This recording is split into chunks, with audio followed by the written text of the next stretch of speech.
You're listening to XVGM Radio.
Welcome to XVGM Radio, where the bits keep coming. I'm Justin. And I'm Mike. And this is episode 111, Modern Retro.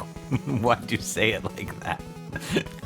It's a significant... 111. It's a significant number. Spa. It's 3 ones. Spa.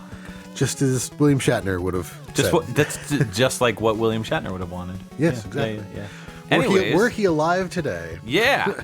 So, Venture Kid was the track that we opened up with. Today we're talking about modern retro games. These are games that are styled like retro old school games, but they are very much modern releases. Mm-hmm. Most of the games that we're going to be talking about either came out in the 2000s or beyond, so they are considered throwback games. I think everything here is 2010s and beyond. Everything except one game which got an original release in like 2005, but we'll get into that. Gotcha. Yeah. I don't know. I'm a fan of these types of games. I love, these like retro throwbacks. They're just... I never would have guessed. Yeah, no. People like us that talk about video game music from all eras, we like retro modern. We do. Who would have thunk? I don't know. I don't know who would have thunk. Yeah, no, Thunkaroo. Thunkaroo would have thought about it. I love the games that inspired these games, so of course I like a lot of these games. Yeah, most of the games here are references to older games that we all grew up on, so it's nice to see developers kind of bring like some new spunk to the, some new irons to the fire of retro. So most of these games, they look retro, they sound retro, and we tried to keep this as retro as possible. We tried not to go beyond like 16-bit. Yeah, I think it was 1632, but I don't think we really even crossed over into 32 if I'm looking at this correctly. There's some stuff that's like questionable in terms of like the drums, but it's mostly just like 16-bit for the most part. So Venture Kid is an 8-bit game. It came out on the Switch and also on, I believe, Steam, but definitely Windows and iOS in 2016. The track that we heard just now is the title theme, and it was by Matt Creamer, also known as Norin Rad, previous podcast guest on the show. All-around good guy. All-around good buddy of our show. So I picked this one because it's just slamming. It's such a good track. What I love about this game's soundtrack is the prologue specifically opens up with it's like a 4-part prologue. And each track combined really builds up the dynamic, and it's just awesome. Then it rolls into this title theme, and this is just a straight up face melting 8-bit rocker. Oh yeah. It's Mega Man all the way. 100%. So I mean, it's got the driving bass, it's got those squeedly meedlies. It's awesome. I love it. I love this track. I love this whole soundtrack and game. It's a lot of fun. I'm assuming by the fact that this sounds like a Mega Man track that the game is like an homage to Mega Man. Very, very similar to Mega Man in a lot of ways. Yeah, it's a side-scrolling action platformer, run-and-gun style. Similar to Mega Man. It's got some pretty good, like, retro throwback graphics that definitely look very 8-bit inspired. There's parts of it that, there's like some shading and stuff that's maybe a little bit beyond that, but like I don't think you can like port this directly to an NES or anything like that. But the game is about a doctor named Teklov, who's the bad guy, and he is building a weapon of some sort of mass destruction in a space base, very similar to Dr. Wily. And you play as a hero named Andy, who is trying to defeat him. So you're going along to different locations and areas. There's 9 levels, along with a boss at the end of, I believe, each level. It's a lot of fun. The controls are nice and responsive. I've finished the main, like, classic, like, adventure, and I've gone back to, I'm like halfway through the adventure mode. There's like multiple different modes in the game too, and the music is awesome, like every step of the way. I think we've talked to Matt about this soundtrack. I know I've asked him about it. Yeah. So I think on the Patreon episode that we had him on, we talked a bit about this because I remember him talking about the Mega Man stylings that he went through and whatnot. The Switch port is great though. That's how I played it. I was super stoked when they finally released it because I knew about the soundtrack and knew how good it was, and I was like waiting. It was like one of the first games I downloaded on my Switch, and it's great. It's so good. Nice. Yeah, definitely well worth it. If you have a Switch, it's, I think, usually pretty cheap. So it's well worth it. Matt Creamer, I mean, we've talked about him and to him on numerous encounters on this show. Specifically, we talked to him about his Shakedown Hawaii soundtrack, which we interviewed him about. He's done games like Retro City Rampage, Slayin' 2, which we interviewed him about as well. I think that was the Patreon.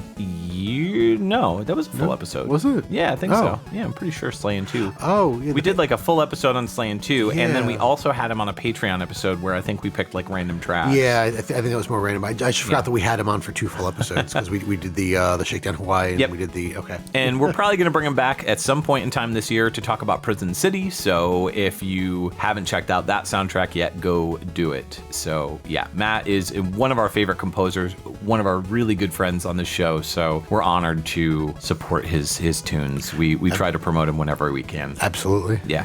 All right, let's move into your first pick. You're kicking it off. So what did you pick? So we're going to start off with a game called The Messenger from 2018. It came out on PC. I didn't know Alex had his own game. Yeah, right. Well, it's funny you say that because when that game first came out, that was the first thing that I thought of too. Yeah. I was like, I wonder. And then it's not about Alex. Referencing our good buddy from a VGM journey, Alex Messenger there. So this came out on the Switch in 2018 and was composed by Rainbow Dragon Eyes.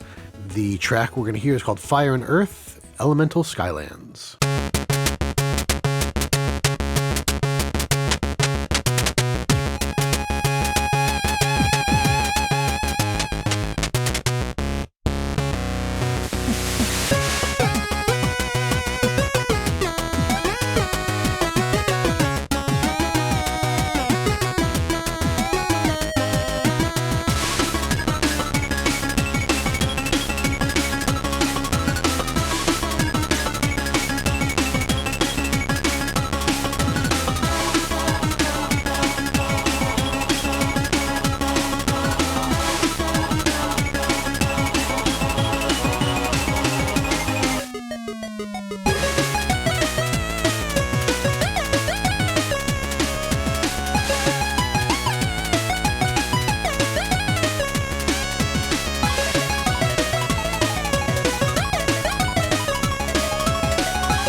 All right, that was Fire and Earth, Elemental Skylands from The Messenger, which came out on the Switch in 2018 and was composed by Rainbow Dragon Eyes, also known as Eric W. Brown. Yes, yeah. Who we talked about fairly recently on a few episodes when we mentioned Sea of Stars, which he also composed, yeah. Yeah, the winter special for Radio Sega and a Patreon episode, I believe. Yes, yeah. So, yeah. So, I mean, that takes care of his credits because those are the credits. Nice. Messenger Picnic Panic from 2019 and Sea of Stars in 2023. All right. Good night, everybody. Yeah, see you later. No, so I have not played this one. Most of the games that I've picked for today's episode are games that I've played and that I own. Yeah. Because I have played, a few tracks fairly recently from Sea of Stars, I was like, let me not do that, because honestly the entire soundtrack is fantastic, and we could do entire 5 episodes on that game alone. Yeah. There's so much music. And The Messenger in and of itself, our good buddy Ed from the VG Embassy, yes, Ed did a whole episode where he interviewed the composer, so go check that out. I think it was one of his early episodes, like episode 5 or something like that. Oh wow. Yeah. So I'm assuming that he was, I think that's the only this game. I think that's the only composer interview that he's done, but yeah, he did it pretty early on, if I recall, like some really good insight on the game and the soundtrack and everything. So nice. Yeah. The music is fantastic. Both from Sea of Stars and from this game. There's actually a bit of a connection between the two games as well. I believe The Messenger takes place in the far future from Sea of Stars. Yeah, and this game is like a Ninja Gaiden, very similar to Ninja Gaiden in a lot of ways. Right. Yeah. It deals with ninjas and a village of ninjas and a demon king, and this person called the Hero from the West, or the Western Hero, comes to the village to presumably save them, appoints your character as the messenger of the scroll, and your job is to take the scroll to the top of a mountain, and that's the primary driving force of the game. Yeah. Yep. There are some twists and turns, which I won't spoil, even though the game is from 2018, but it's pretty neat. If you haven't checked this out, and the Ninja Gaiden type games, like those action platformer? Yeah, side-scrolling action platformer. Okay. Yeah. If that's your thing, I would definitely check it out. That wasn't quite my thing. Like the Ninja Gaiden game specifically, I was never very good at, but I did enjoy plenty of action side-scrolling platformers like Contra. Yeah. So I will probably give this a try at some point because it looks pretty neat. And it swaps between 8-bit and 16-bit, both visually and musically. At different points in the game. There's a reason for those changes, but yeah, I've heard that later on in the game it kind of opens up a little bit more in the sense that there's some backtracking, like more a search action style game. So it's I've played it briefly. It's pretty cool. It didn't really grip me when I played it. Yeah, I don't know what it was. I don't know if it was just I just didn't find much of a connection with the game. So it looks cool. It plays well, but I don't know. I think I'd just rather play Ninja Gaiden personally. That's fair. I mean, if it's not better than the games you already love, then it's gonna feel a little less. Yeah. So kind of, sort of. Yeah, but this track. Yeah, I really like this. There's parts of this track that almost sound like helicopter blades. Yes. You picked that up too. Okay, all right. So we're on the same vibe with that. Yeah, like the like that was really cool. I want to know how that was done because that really caught me off guard. Like, whoa, like this is not something to be messed with. So I'm curious if this has a 16-bit rendition as well, because this is more of like an 8-bit style. Yeah. So the track that we heard is definitely done in the 8-bit style. If there is a 16-bit rendition, they may have just given it a different name, because there are a few here. I'm trying to see. None of the tracks repeat the name. Yeah, what I'm looking at right now is the original soundtrack disc 1. So there's also got to be a disc 2, which will probably have Electric Boogaloo. Exactly. Yeah, disc 2 is the future, and the track is called Water and Wind on disc 2. Okay. So Earth, Fire, Water, Wind. Okay. Cool. Neat. Nice. Yeah. No, I liked the overall vibe of this one. It didn't quite feel like boss music or anything super energetic, but it was energetic enough, like not just a traveling scene, but not like a boss fight, but like an action fight on the mountain or on the path. There's also, you won't hear it unless you listen to multiple tracks from the soundtrack, but there is a lot of motif that goes on in a lot of the tracks. Like the main theme of The Messenger is kind of hidden or not so hidden, depending on which track it is, in a lot of the music. And in this one, it kind of comes in the melody. It's a little bit different than the actual theme, but like the concept of the theme is there, but some of the notes are a little bit different. It kind of dances around that main motif or theme. So really fun way to start this one off, I think. Yeah, no, I agree. So speaking of fun, what do you got? This game we've talked about before on the show for our next pick. It is from Phantom Breaker Battlegrounds, sometimes called Phantom Breaker Battlegrounds Overdrive, soon to be called Phantom Breaker Battlegrounds Overdrive Ultimate, I believe, because they delisted the game on all platforms, and now it is coming out again as a re-released like ultimate version with a bunch of new content, or maybe possibly like all the content combined into one thing. So I think that's kind of what they did for Scott Pilgrim versus the World, the movie, the game. Yep. And this is a beat 'em up, right, in that same vein. So this came out on lots of stuff: the 360, the Vita, the Switch, PS4, Xbox One, all in various different years, but the 2013 was the 360 version. Costly Wish is the name of this track, and it's the FM version, and it's by Takeshi Abo.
Holy bananas, Batman. That was Phantom Breaker Battlegrounds, and that track was from the FM version of that soundtrack. It's called A Costly Wish, or just Costly Wish. This came out in 2013 on the 360, the PS Vita, the Switch, PS4, and Xbox One.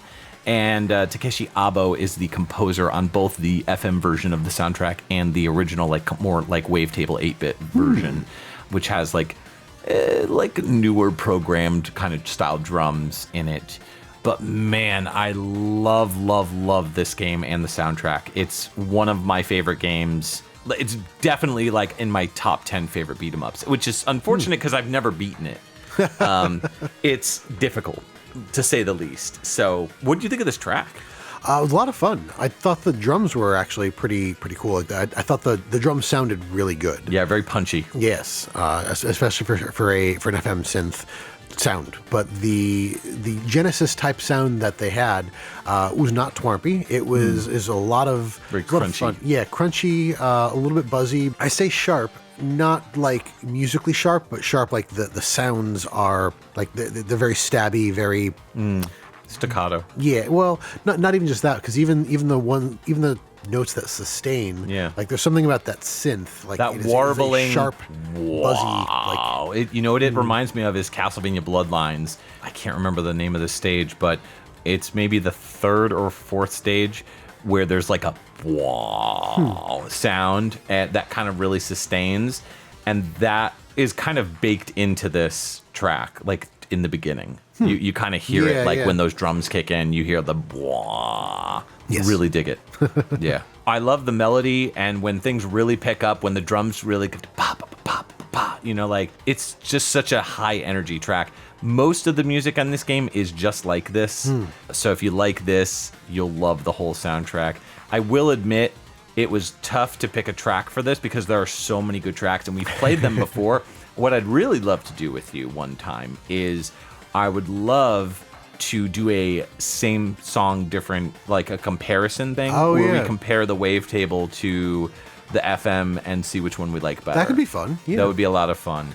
Did we do a whole episode on Phantom Breaker? No. Okay. We played one track off of it. And we played the soundtrack on a vinyl on an After Yes, Dark. we did. That's what I'm thinking of. Yeah. We played Phantom Breaker. We played the first opening stage on episode 18. Okay. Which I think was beat 'em ups. Did we do a beat 'em up episode? I think we did. Yeah. So that's when we did it. Yeah. I'm looking at it now. Final Fight, Spike Out, Water Margin, Metamorphic Force. Yeah, that was definitely a beat 'em ups episode that we did. So, yeah. It's been too long. Yeah, it's been a while. Yeah. Takeshi Abo is a longtime composer on a lot of different things here. Yeah, the name sounds familiar. Yeah, starting off back in 1993 on the FM Towns and the PC 98 with Might and Magic, Clouds of Zine. They worked on games like Legend of Carandia, which got ported to that as well, to both those systems. Did a lot of PC 98 and FM Towns stuff. Moved over to the Saturn and the PlayStation when that became a thing. Dead of the Brain 1 and 2, pretty sure we talked about them when we covered that game on a Halloween episode. Yep. Then just kind of continued working on VGM soundtracks. Did a bunch of stuff on Memories Off, number 5 Encore, which came out in 2007 on the PS2. Steins Gate for the Xbox 360 in 2009. Oh, it looks like they also did the music for Phantom Breaker Omnia. So, just to kind of touch base on the game and what it is, it's a beat 'em up and side-scrolling, and it's got different layers, kind of like Guardian Heroes, where you can press a button and you'll go into the foreground or the background, right? And you can fight. Enemies release a ton of gems, and you got to pick up the gems as you beat them, and that helps you like level up and get different, abilities and whatnot. The game is a spin-off of the original Phantom Breaker game, which was a fighting game, right? Which got a re-release fairly recently called Omnia, with like a ton of new content. But there's a couple characters that you could play as, either Waka, Mikoto, Itsuki, and Yuzuha. And all of them are like chibi style characters. You're fighting against like a huge group of enemies. Like, there's so much going on the screen, and it all holds together so well. It's really impressive that there's all these gems on the ground that you have to try to run and pick up, all while like very little slowdown. So it's pretty impressive. But the whole plot is these 4 characters are trying to get their friend Nagi back, who was captured by a character named Phantom. So that's pretty much it. There's other unlockable characters that you can get through DLC packs. So not unlockable to paid unlockables.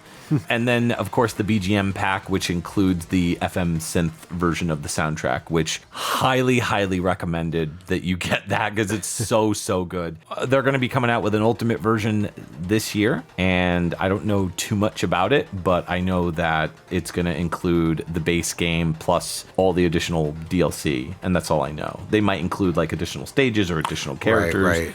But yeah, that's all I know. So that is it. From what I've heard and from what I've seen, it sounds pretty cool. Yeah. Well, it looks like we are getting a call on our Patreon hotline, which means we're getting a caller request. Let's go ahead and answer that call. Janine, can you patch that through for us, please? Hello? Hey. Hello? Is anybody... I can't hear... Wait, hold on. Forget I put earplugs in. Janine didn't get me this time. My ears are safe. Yeah, hey Mike and Justin, I was calling in because I heard tell you were doing an episode about games that were made in our modern day future, but made in the style of games of retro time past. So what I'd like you to play is School Combat from World of Horror, and this is by Joseph Bailey, aka Questa, and I hope you enjoy it as much as I do, though it is pretty intense. And if it's alright with you guys, I'd like to hang out on the line and kind of maybe say a few more things afterwards. Sure. Yeah, absolutely. Let's give it a listen together, and then you can have your say. Sounds like a plan. So, as Rich Kid says, this is World of Horror 2020 PC game. We're going to listen to School Combat by Joseph Bailey.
Alrighty, that was Rage Cage's pick from World of Horror, the PC game that technically came out in 2023. I said 2020 earlier because it was released into early access in 2020, and the game itself was like officially released in 2023. The track was School Combat, and the composers on that game were Sebastian Zabowski, also known as Arc of Dream, and Joseph Bailey, also known as Questa. Oh, okay. So they have like pseudonyms. Okay. Yeah, Cool. I think those are the names that they tend to compose under. But when you look them up, you get both names. Yeah. So Rage Cage is hanging out in the line here, and he has something more to say. So before we get too deep into it, Rage Cage, what do you got? Yeah, this game is an interesting combination of things. It's a menu-based point-and-click adventure game with some light RPG elements, though more geared towards like a tabletop RPG style. So what makes this a modern retro game is that visually, it is 1-bit. It's just at the base palette, it's black and white. And this is referencing back to, I guess, early Macintosh games that were on HyperCard because they were all black and white as well. And then as you can tell with the music, it's very much, 8-bit, quote-unquote, though it's not restricted to any hardware limitations. But for most, they probably say it sounds like it's something on the NES. Now, seeing as my time on the phone is starting to run out, I'll let Mike and Justin tell you about this game. I sent them some information about it. And with that, I'd like to say thank you for taking my call, and hope you guys have a good rest of the show. And I'm putting my earplugs back in and putting the phone on mute in case Janine tries to pull some kind of wacky thing as I'm hanging up. Bye. See ya. Thanks, Rage Cage. Have a good day, and thank you for that track and all the information that you provided. I was actually looking at the game and the explanations and whatnot, and that 1-bit description is really funny, and the style looks so familiar to me, and I couldn't quite place it. And then as soon as he said Mac HyperCard, I was just like, oh my god, Bell went off. That's what it was, because there was so many HyperCard-based games that I used to play on my old Mac Plus when I was a kid, and I just completely even forgot the term. Like, you just took me way back to the 80s and 90s Rage Cage, so thank you. you just put Justin back in diapers. Good job. No. You're like, I was already in diapers. What are you talking about? Anyways. Oh my god. So I really like this track. I will say that my favorite part is the bouncing ball. And I love when tracks go for like a haunting kind of like drop down, like almost like a volume button is being turned down. Yeah. So you hear like the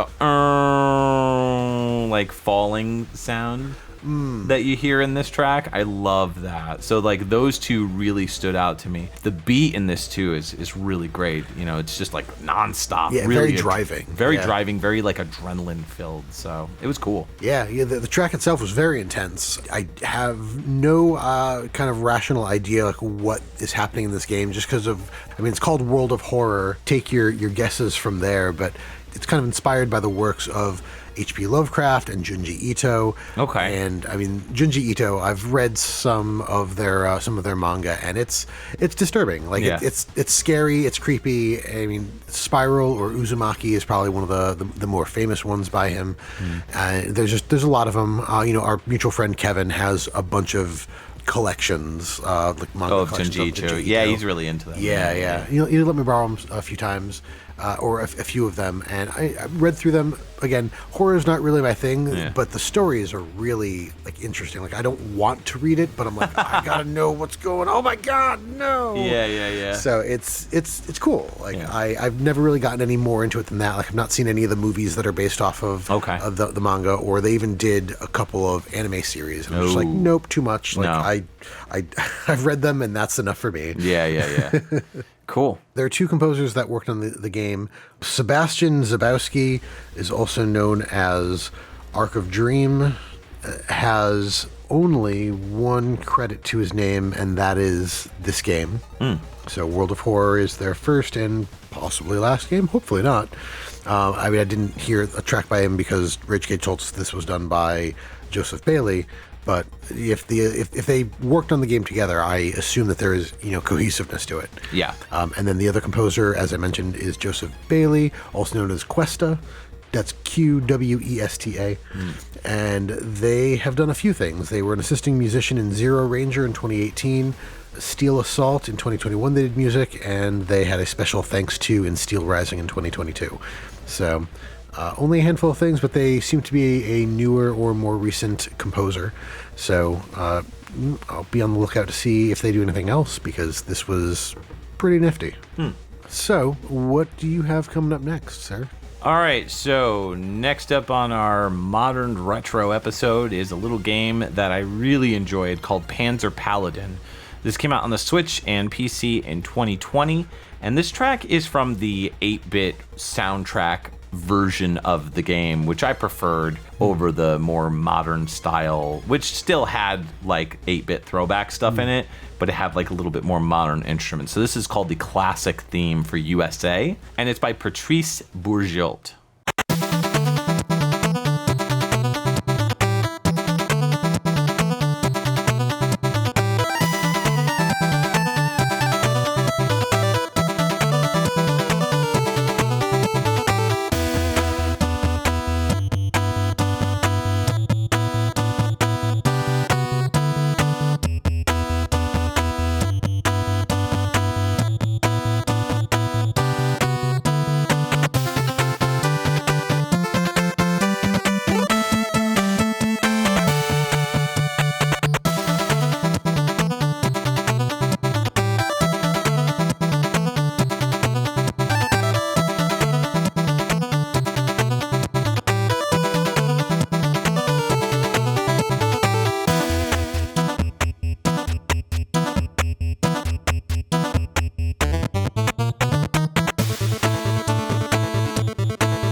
You're listening to XVGM Radio.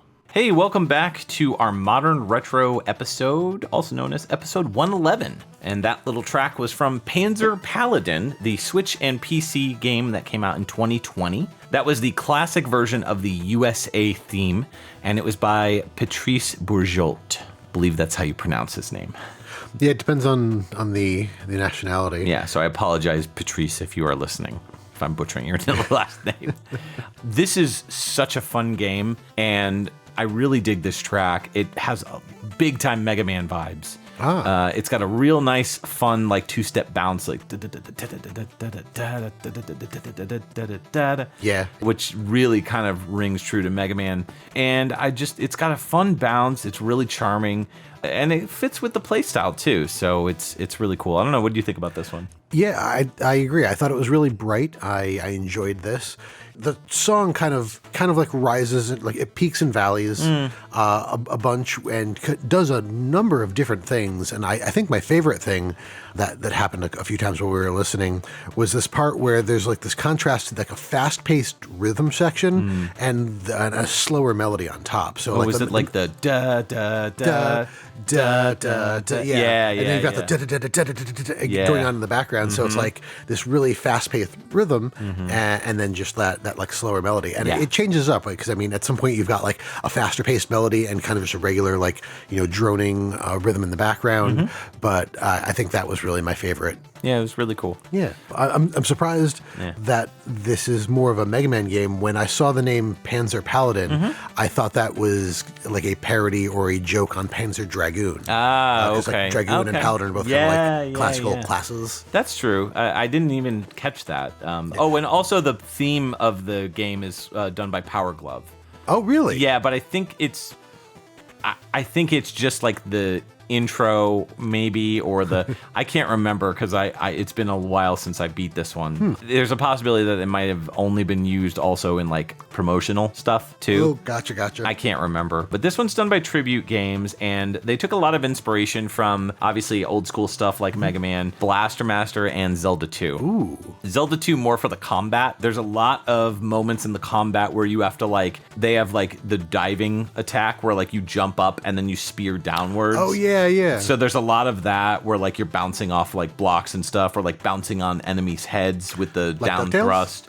Yeah, a little bit DuckTales, but more I'd say Zelda 2 because there's a lot of like shield moments where like an enemy will be shielding and you'll have to like try to attack them underneath, but like they move the shield like in Zelda 2 with the knights. So there's a lot of that. It's Mega Man-esque in the sense that you get a stage select screen and you can pick different locations on the planet to go to where these demons are hanging out and you attack them. They're all different types of enemies, but you're playing as a girl she's an android girl named Flame, and she's like this kind of like rescue service droid, but she looks very like human-esque. She is piloting a paladin mech known as Grit. That's his name. And he's like very big and hulking and massive. And so when you're playing, you're mostly playing as him, utilizing him as like some sort of like mech armor. Okay. And you're going through and you collect these different items, these different weapons, very similar to like Prince of Persia Warrior Within, or maybe like a more modern game like Breath of the Wild, where you are breaking swords. Like swords have certain health bars. Oh, I see. And so when you damage them, you could also throw them too and use them as like projectiles, and then they just disappear because they destroy an enemy or whatever, or take significant damage off. But every sword does different abilities too. So like one type of weapon will be like a spear and maybe it'll like refill your health if you have like magic power or whatever, or maybe one will launch a specific attack that you need, maybe like a projectile attack or something additional that you need. So there's a lot of bouncing back and forth collecting all these weapons. You also use them as save spots too. So when you reach like certain parts of the level, like halfway points, there'll be a little like sword in the stones kind of thing. And you could plug the sword in, and if you do that, you'll start from there. Yeah, it's pretty neat. It's got a little bit in common with Shovel Knight too in that aspect. Yeah, it's pretty cool. But yeah, all the enemies, like all the big bads in the game, are represented from like different like mythological creatures or folk-based creatures. Baba Yaga, Medusa, Anubis, the Egyptian god, that sort of stuff. The main villain, though, is known as Ravenous. So you're trying to take them on in the game. There's also this character that kind of reacts like Proto Man a little bit in Mega Man 3. I was gonna say, showing up in the middle of the stage? Yeah, his name is the Horseman, and even the song sounds a lot like the Proto Man song. It's like da-da-da, da-da-da, da-da-da, da-da-da-da. And every time it plays, I'm like, oh, Proto Man. I'm like, every time. But yeah, it's... Yep, and every time you face off against him, you're fighting him, and I think he gives you some sort of a sword that's like a more powerful, slightly more powerful sword, if I recall. Yeah. So, really cool game. I couldn't put it down when I was playing it. It's one of those types of games where like I bought it on a whim on a limited run collection, and was just like, all right, let me see how this plays when I finally got it in, and was like, wow, this is great. Like, I can't put it down. It's so good. So highly recommend it. You can enable the 8-bit soundtrack right off the bat. So if you're listening to the soundtrack and you're like, this is pretty good, but what would it be like if it was 8-bit? And that's what this version is. So, nice. Yeah. Mm-hmm. Yeah, I really enjoyed that. Yeah, it's cool. The composer on this one, Patrice Bourgeault, started off with Ninja Senki in 2010, and then ended up doing games like Mercenary Kings, Curses and Chaos, which has a great soundtrack.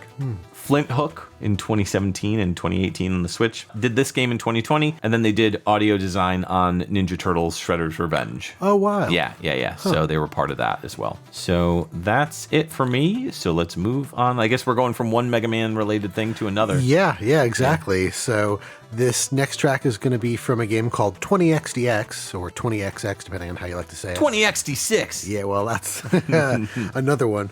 But this came out in 2014. That's 20XX. Yeah. On the PC via Steam. The track is called Pseudocode, and it was composed by Brendan Ellis, who's credited as City Fires.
Welcome back. That was Pseudocode from 20XDX.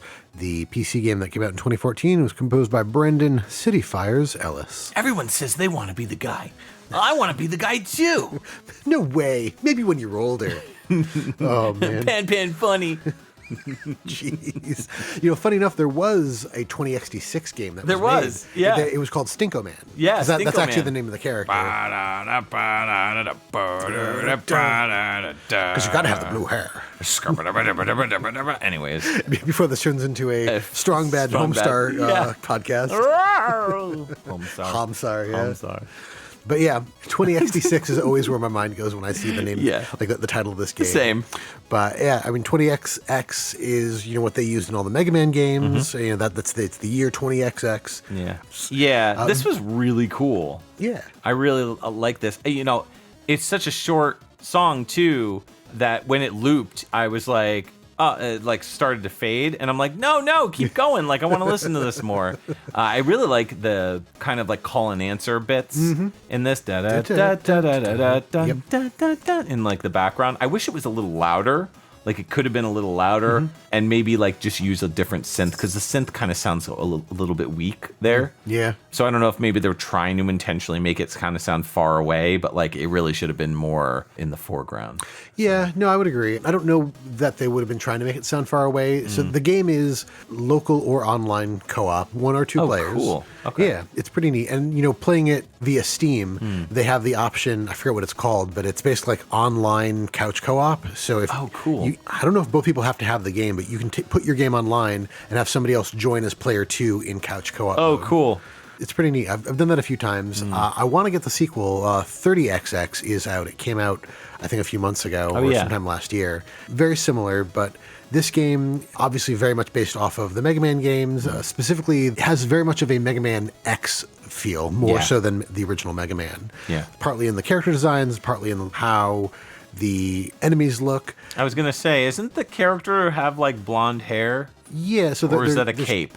No, it's blonde hair. Okay. So the main character's name is Nina, an armored girl with a power blaster, and then Super fighting robot. Yes. Yes. And the other character is Ace, who's an armored boy who has an energy sword. Okay. So kind of like Zero. Zero and Mega Man. And the overall story is, in this one anyway, is very simple. You're dealing with the aftermath of a robotic uprising. So you have this space base called the Ark that's orbiting Earth, and you're kind of like mercenaries or a cleanup crew, but you've been hired to clear out dangerous locations that are infested with robots that have run amok. And One would say those are called Mavericks. Yeah, they are definitely going Maverick. But yeah, so you go into the stage and you can choose. So it's not quite like Mega Man X where you can go anywhere. You have the choice between two different stages, from what I remember, or two different robot masters or Mavericks, whatever you want to call them.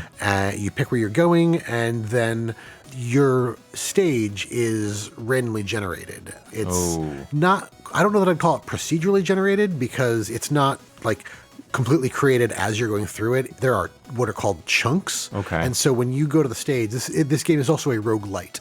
Yeah. So there's permadeath, and you can come back with certain upgrades, or you can buy certain upgrades and whatnot. But every time you go into a level, the level is going to be different. Like you can replay stages that you've already been in, but it won't be the same stage. But it'll be generated from these chunks, and then you get, from the beginning to the end, you fight the Maverick at the end. And you get you get bonuses. You said there's power-ups. permadeath. I think that's the reason why I didn't pick this one up, because I saw that and I was like, nope. So. Yeah, no, that's fair. And I think we've talked about roguelikes before, and you're not really into them. There's a lack of progress in my mind with those games, like Dead Cells, for example. It's like you play and play and play. You die, and then you go right back to the beginning, and then you play and play and play. And you're gaining like little things here and there, but it never feels like you're making any progress, in my opinion. So that's fair. Yeah. I used to be really into a game called Rogue Legacy, which is another roguelike. Yep. And it's a lot of fun. It's kind of 16-bit from what I remember, but I did have that problem. Is like I felt like I could only get so far, because every time you die, you come back as a descendant of the character that was killed. Okay. And but every time you get into the castle, it's different. So you can't really memorize anything. It's just like you get as far as you can, you get power-ups, and you can get progressively stronger every time you come back. But it felt very difficult to me to make progress. But yeah, to chat a little bit about Brandon Ellis, only a few games in their resume here. I've got this game, 20XX in 2014. They're labeled as Sweet Sweet Tunes. In 2018, they did a browser game called Wholesome Cats. They did the music on that. And then 2023, they did audio on a game called Tectonica. Cool. And that is it. Nice. We'll roll into a game that, actually, this is probably the oldest game that we have on this list. Yeah. La Mulana EX, also known as just La Mulana. This came out on the Wii, or more specifically WiiWare, in 2011. It got ported like later on, like to other systems, but yeah, it debuted on Wii. Mr. Explorer is the name of the track, and it's by Takumi Naramura and Hoiru Semjima.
All right, that track that you just heard was from La Mulana, also sometimes known as La Mulana EX for this specific version.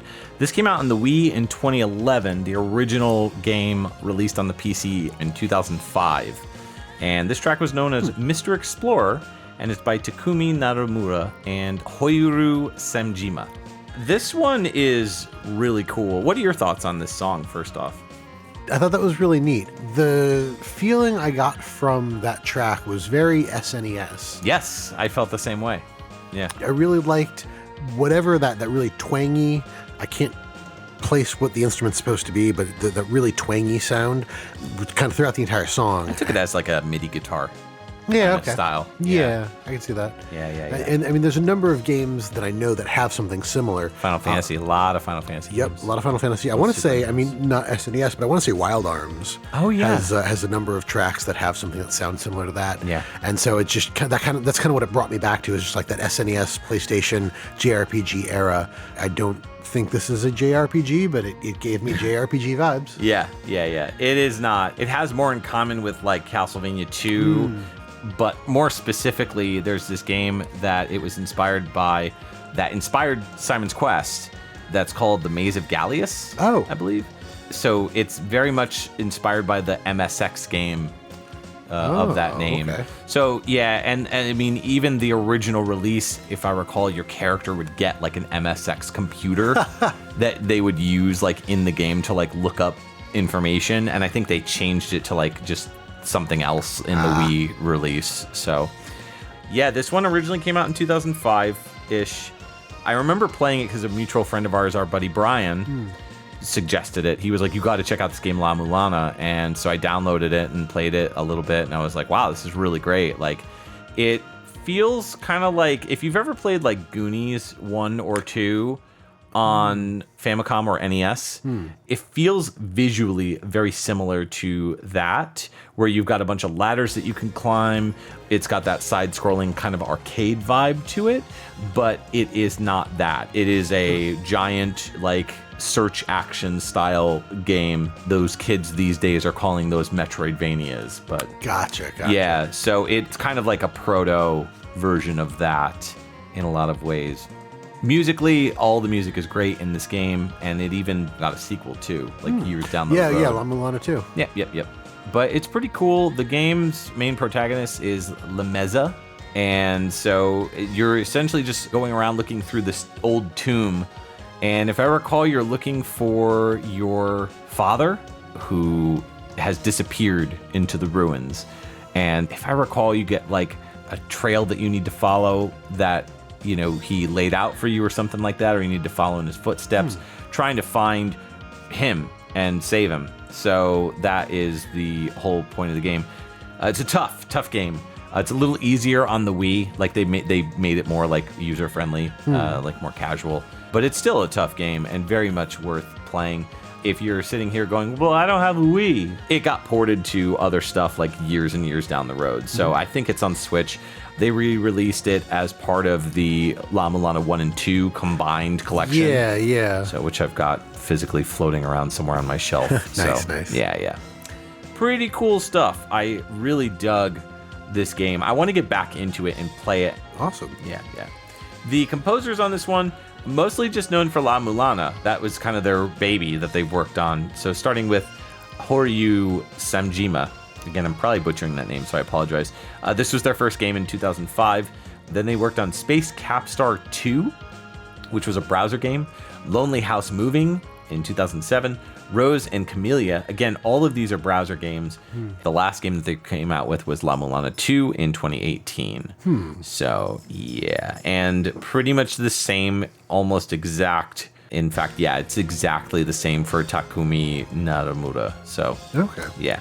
Do you know the music that's in the Wii version from 2011? Is it the same that was in the 2005 version? They remade the music. Yeah. Oh, okay. Yeah. So I think the original music is, if I recall, it's more designed to sound like music that came from an MSX, since the game itself is visually... That's why I was asking, so I was wondering if Yeah. the original version sounded more like the MSX than anything so else. it's probably more like wavetable style, Okay. NES mixed with like MSX style music. Probably sounds a little bit more... If I recall, it's been Last time I played was 2005. So Wow. Yeah. So if I recall, I played it when it came out, and then I didn't get very far, and then I played the WiiWare version when that came out, and I got a little further than that. So the last time you played was 2011. Yeah, this version. Okay, Yeah. I get you. Yeah. All right, let's move on to your next pick. All right, so my next pick is going to be from a game called Crawl.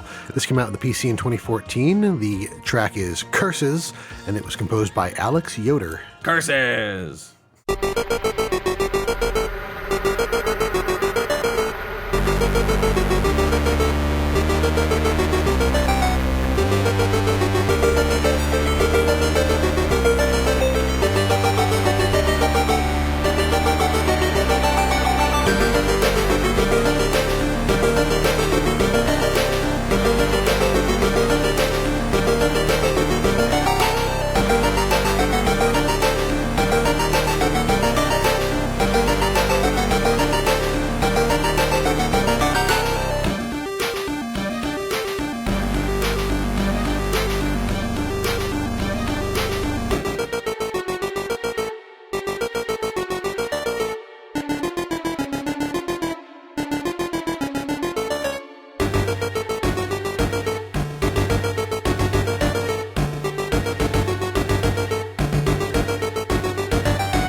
Welcome back. That banger was from Crawl, which came out in 2014 on the PC, and everything else shortly thereafter. The track was called Curses, and it was composed by Alex Yoder. Curses! Curses. Foiled again. Hoisted by my own petard. Yes. Those are not the names of other songs on the soundtrack. Yeah.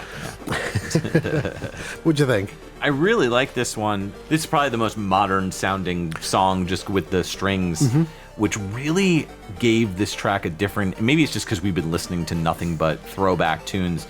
but layering those 8-bit sounds on top of those like really like hummingbird fast strings or violins, like it really gave the track something special. So I thought that was a really nice add to this one. Yeah, I agree.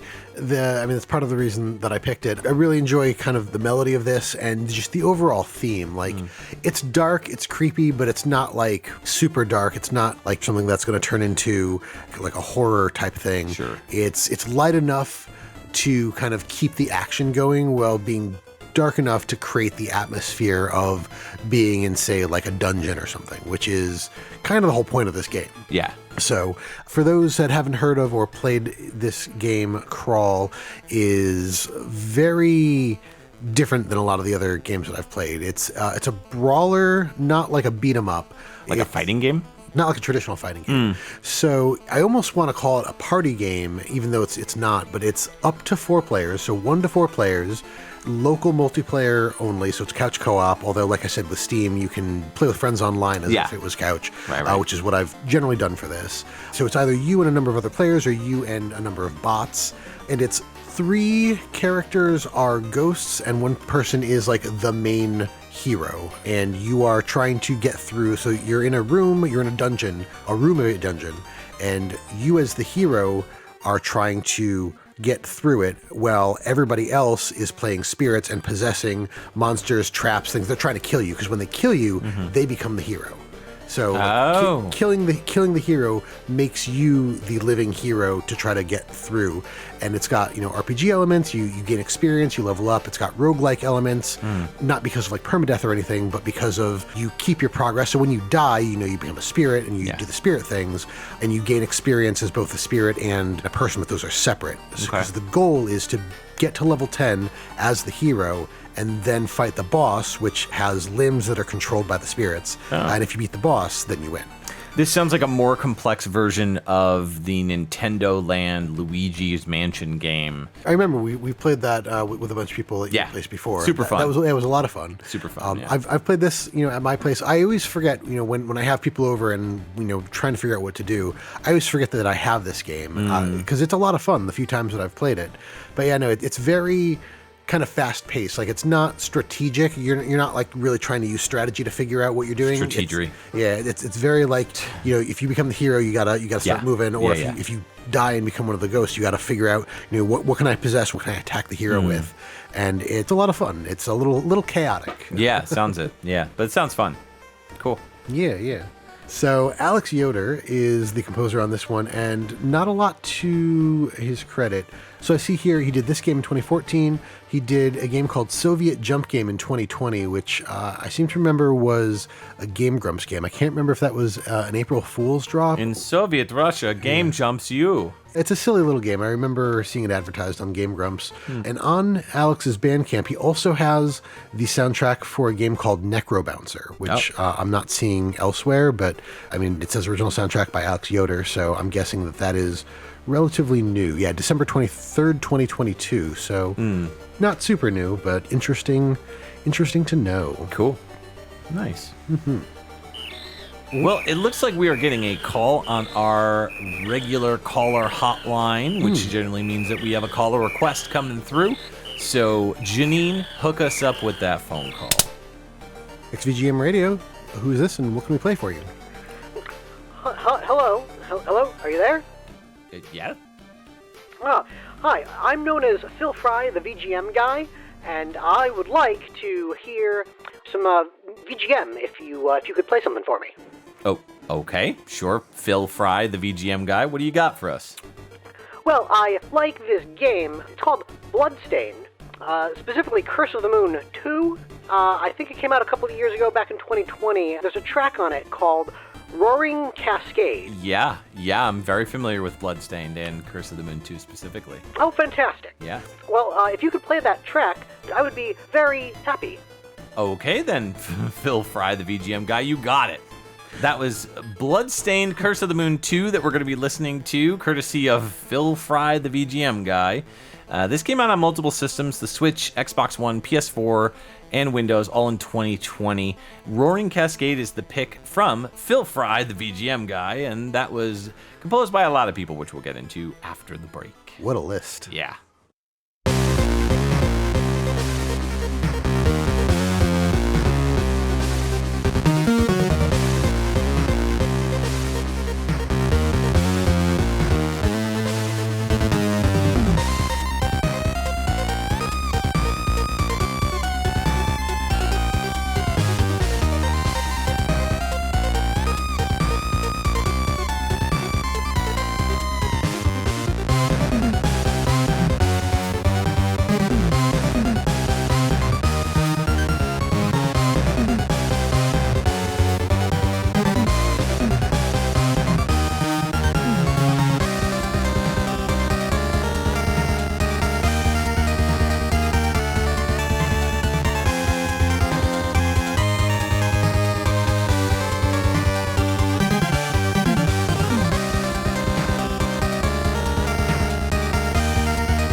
Welcome back. That was Bloodstained Curse of the Moon 2. Our caller, Phil Fry, the VGM guy, made a suggestion to play Roaring Cascade from it.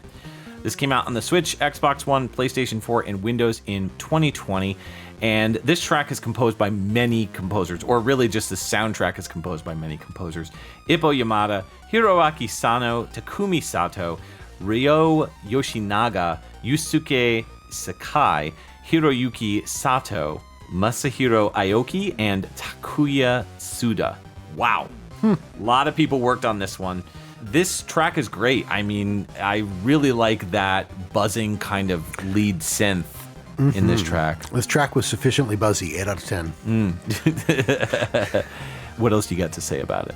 So this is another song that has a lot of dark elements to it, which I really like.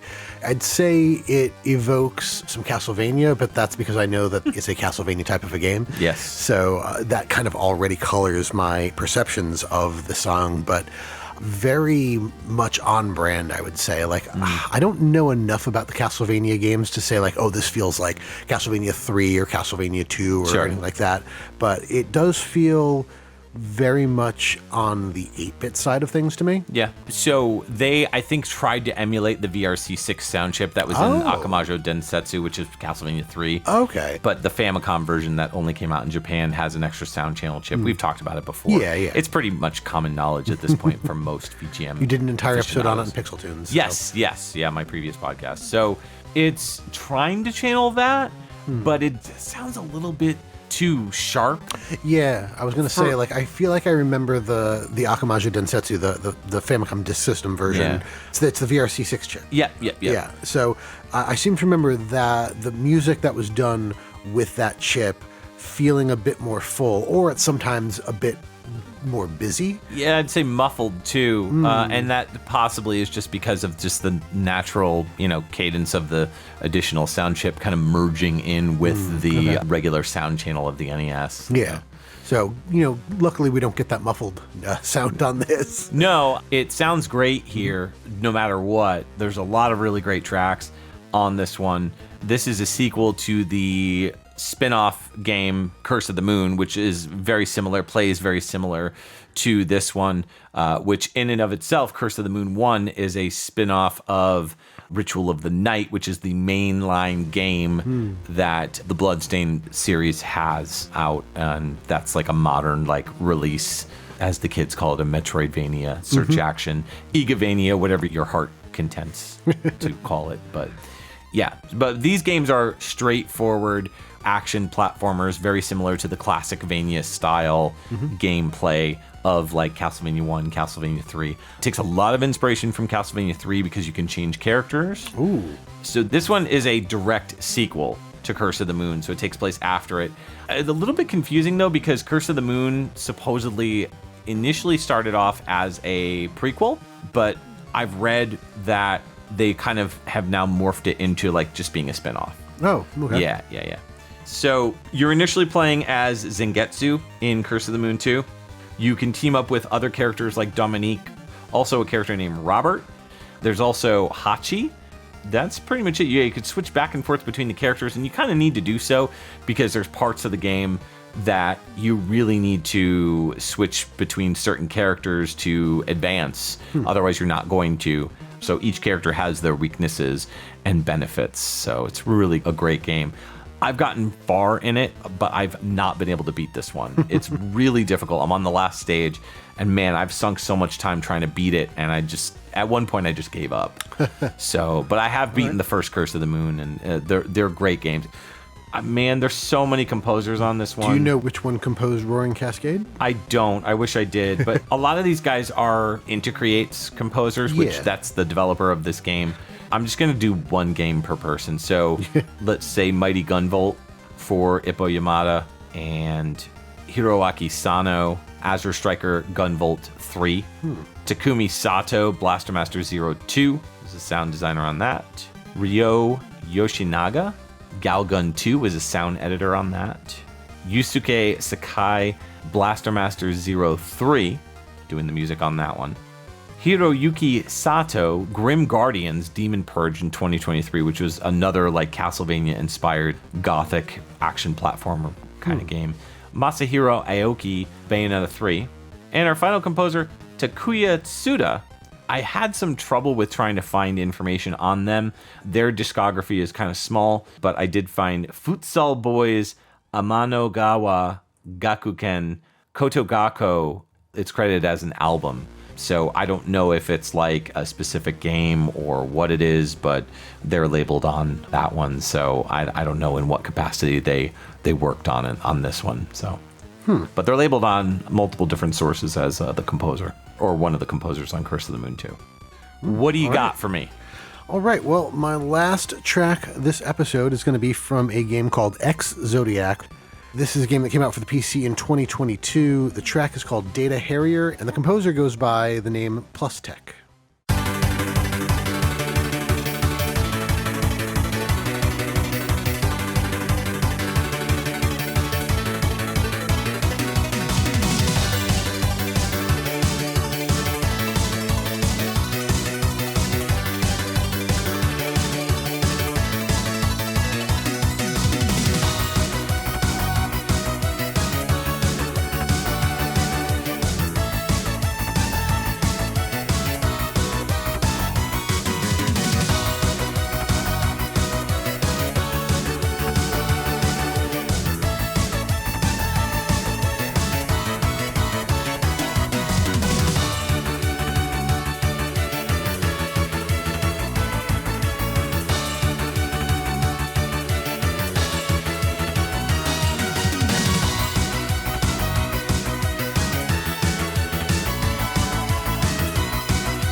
Hey there, hi there, ho there. You're back from Data Harrier, the track from XVGM, which came out on the PC in 2022. And at that, it came out in early access. The final game has still not been released. I own this game, or I bought this game in early access. It's still in early access 2 years later. The composer on this was Plus Tech. And real quick, I'll just go over them because I can't really find much information on them at all, but I did find a listing for a bunch of their albums on Apple Music. So in 2017, they did the soundtrack to Aliens Go Home Run. In 2017, they did the soundtrack to Skeleton Boomerang and the follow-up Skeleton Boomerang Vampire Hunter in 2021. In 2022, they did Lightning Strike Force EXR and then also this XVGM. So short list, but a lot of that stuff sounds pretty cool. I'm gonna have to check out some of the other soundtracks because the art looks really good and the games sound interesting. Before the show, you and I were talking about this game, and apparently you said something about it resembles Star Fox, but based on the name, or at least the name of that track, Yep. I'm thinking more in terms of vibes of like Space Harrier, right? So I'm on the Steam page for it right now because trying to describe the game, I was going to just read off what's on the Steam page. And as I was saying, it cuts to a scene where the main character picks up a giant gun and starts floating a la Space Harrier. Okay. Yes, it's based on or styled after a lot of the low poly 3D rail shooters of the 90s. Like that's literally what it says. Yeah. Okay, that makes sense. That checks out. Okay. But it's really cool. I remember Ed from the VG Embassy turned me on to this because we were talking about Star Fox way back. I'm trying to remember when this conversation happened. Probably sometime in mid 2022 or late 2022. Okay. And I was just talking about Star Fox and Star Fox 2 on the SNES Mini, and just like I didn't feel like there was a number of good games that felt like the original Star Fox.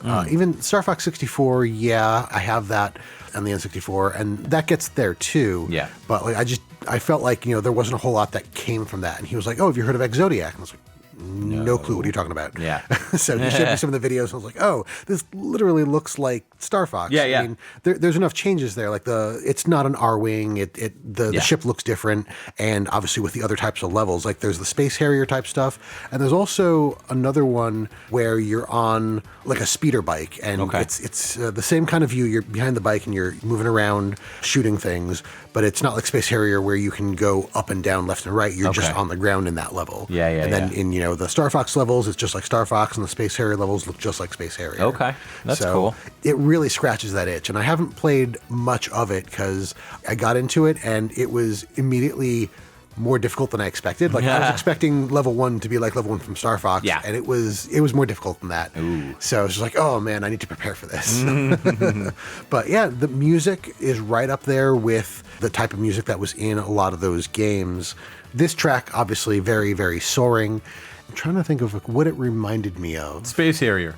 I never actually played much Space Harrier. Oh, yeah, no, so this actually sounds like the music from Space Harrier? It does, yeah. Fantastic. Yeah, it's got those very bright, kind of charming synths that kind of chime in throughout the track. So sound-wise, you should go and listen to Space Harrier's main theme because you'll be like, oh, wait a minute, this is Data Harrier, like, without a doubt. Yeah. So, very similar. I know what it was. Some of the stuff in this song reminds me of the music from Gradius 3. Oh, okay. There's some of that bass in there. I could see that. And I'm not so sure if there is any, because none of the Gradius games have ever gone 3D or kind of like this, but one of the other tracks on the soundtrack is called Moai of Doom. Oh, nice. And there's that famous level from Gradius 3, I think it's in the other Gradiuses too, where there's the Moai heads. Yes. The Easter Island heads. Easter Island heads, yes. Mm-hmm. So, it's just cool. A few nifty things that it did for me. Yeah.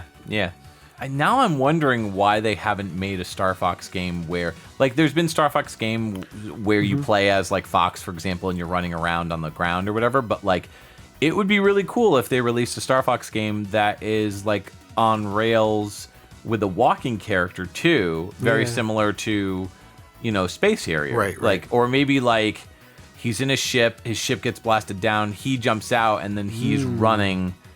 and maybe using like a booster jetpack sort of thing, so it plays like Space Harrier. But then people would be saying Nintendo does what Sega does or whatever. Yeah. So. Yeah, no, and that's the thing. Like Star Fox went from these on-rail shooters to more exploration games like Star Fox Adventures. You got like that the Landmaster. Was more of a Zelda-esque type game. Yeah, but like Star Fox Assault, for example, was a great example of kind of like an in-between game that had those running missions or whatever, but it also had like cool flying missions. It was a great game. It was a lot of fun. So. But so what do you got? What are you closing us out with? Yeah, so we're going to close out the episode with a game that has a really bumpin' soundtrack. This is Steel Assault. This came out on everything: Switch, Windows, Xbox One, and PS4 in 2021. This track is called Into the Fray, and it's by Joseph Bailey and Luca Della Regina.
Hey yo, we are back, and that was a funky, groovy little jam from Steel Assault.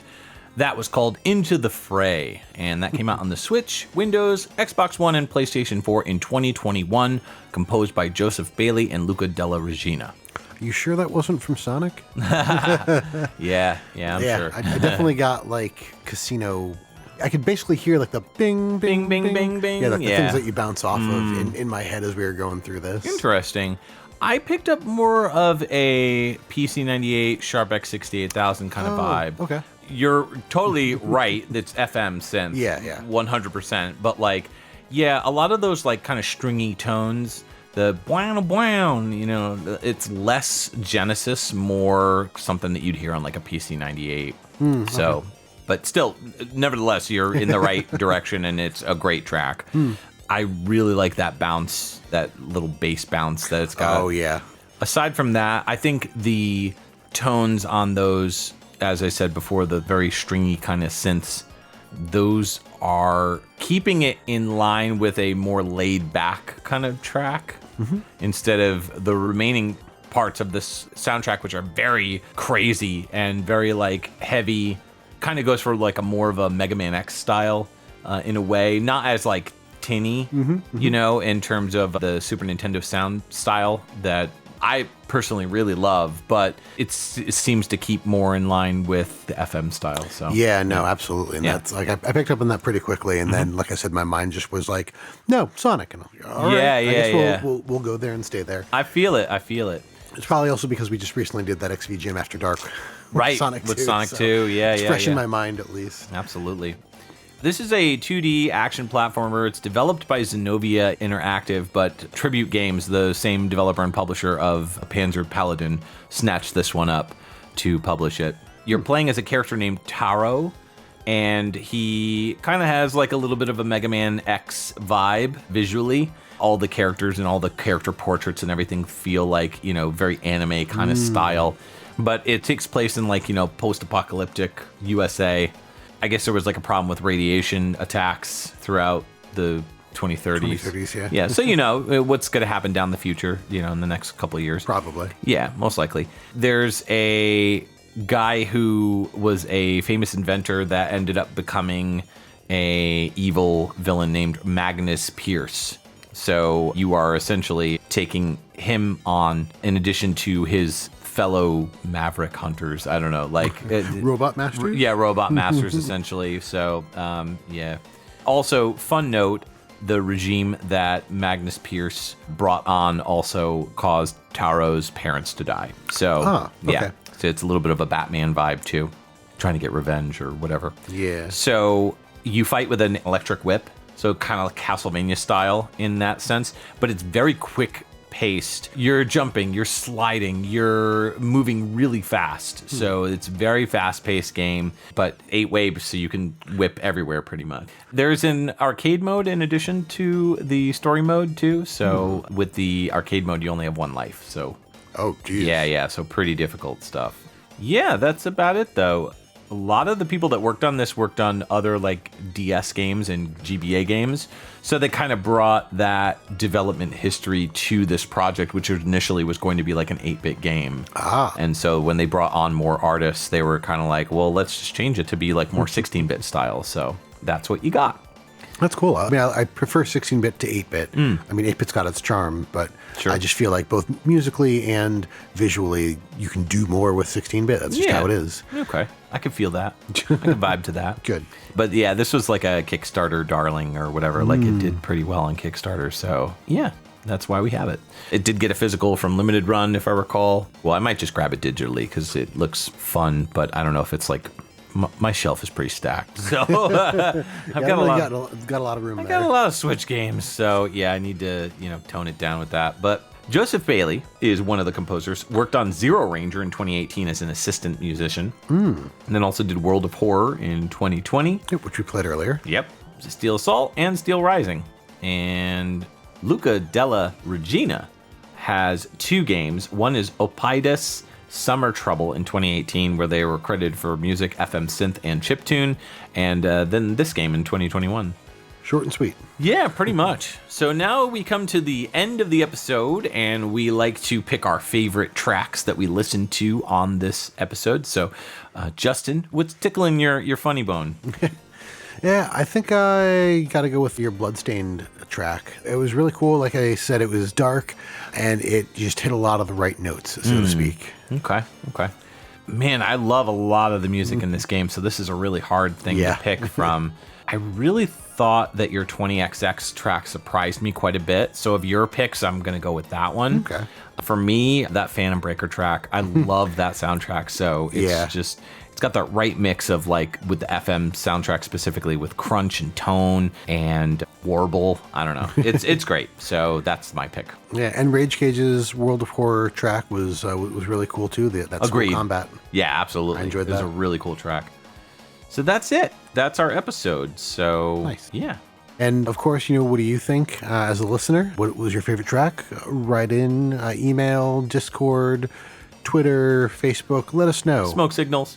The classic. We'd love to know more about what you liked and what we can do in the future. Yeah, or if there's any games that you feel fit this category of modern retro, let us know as well. And if they have tremendous soundtracks, we can maybe play them on a future episode. Absolutely. Yeah. So, we'd like to take a moment to thank our Patreon patrons, without whom this show's continued improvement would be impossible. They are Ryan McPherson, Cam Worma, Jordan and Anson Davis, Rage Cage, Scott McElhone, Llama Adam, Brad Austin, Kung Fu Carlito of the Heroes 3 podcast, Chris Murray, Marcus Stewart, Nick Davis, Chris Myers, and Robin Purnell Best Friends Club / Rhythm and Pixels. If you would like to become a patron, you can sign up at patreon.com/XVGM Radio. There you can see the different tiers as well. Just $1 gets you a thank you and access to our monthly live shows. You can visit our website, xvgmradio.com, where you can listen to all the episodes and learn more about your hosts, as well as any of our guests or composers that we've had on the show. If you'd like to reach out to us, you can always email us at xvgmradio@gmail.com. If you like what you've heard, please consider giving us a review on iTunes. You can join our Facebook group and chat with other VGM lovers at www.facebook.com/groups/XVGM Radio, where we talk about everything from current game news to sharing awesome VGM tracks or just talking about the podcast itself. You can also find us on Twitter and Instagram. Our handle on both those sites is at XVGM Radio. If you don't have any other social media or just want to try something unique, check us out on our Discord group chat. Links in the show notes. All right, so Justin, we are coming back in 1 month. We had a little bit of a delay with this episode, just timing-wise with personal stuff going on in our lives. Yeah, March was fairly crazy. It was nuts, but I'm glad it's finally done and out, and now we're moving on to something a little bit more simple, right? Something a little bit more laid back, and I really think this is going to be a lighthearted, fun episode for us. Yeah. Episode 112 is going to be all about the high score jams. Yeah. I remember we did a track specifically, and now that I'm thinking of it, this might have been one of the episodes that I did with you on Pixel Tunes, because I remember Nico picked, I want to say it was a Dean Evans track. It was the high score track to Green Lantern, yes, the unreleased game. Unreleased game, yes. Yeah, and I remember that was really cool. So, I mean, obviously not every high score jam is a jam, so to speak. Sure. But there are plenty of them out there. I think we're going to have a lot of fun just looking at some high score music. Yeah, maybe sharing some memories of high scores and everything as well, or maybe like if you got a high score in a game, like, you know, or I got a high score, we'll talk about that. So yeah. And then so just other things to look forward to. Actually, for when this episode's coming out, we'll probably have just done a Patreon episode on the Sunday. This month of April, we're doing rainy day jams because, you know, April showers bring May flowers. That's so right. We're talking about rain. Yep. And then at the end of this month, on the 30th of April, we're going to be doing XVGM After Dark. So that's a Tuesday. And Mike has chosen Contra Shattered Soldier. yeah, we're going to check out the vinyl for that I recently picked up. That'll be really cool. Absolutely. All right, well, this is Mike And Justin. signing off for XVGM Radio.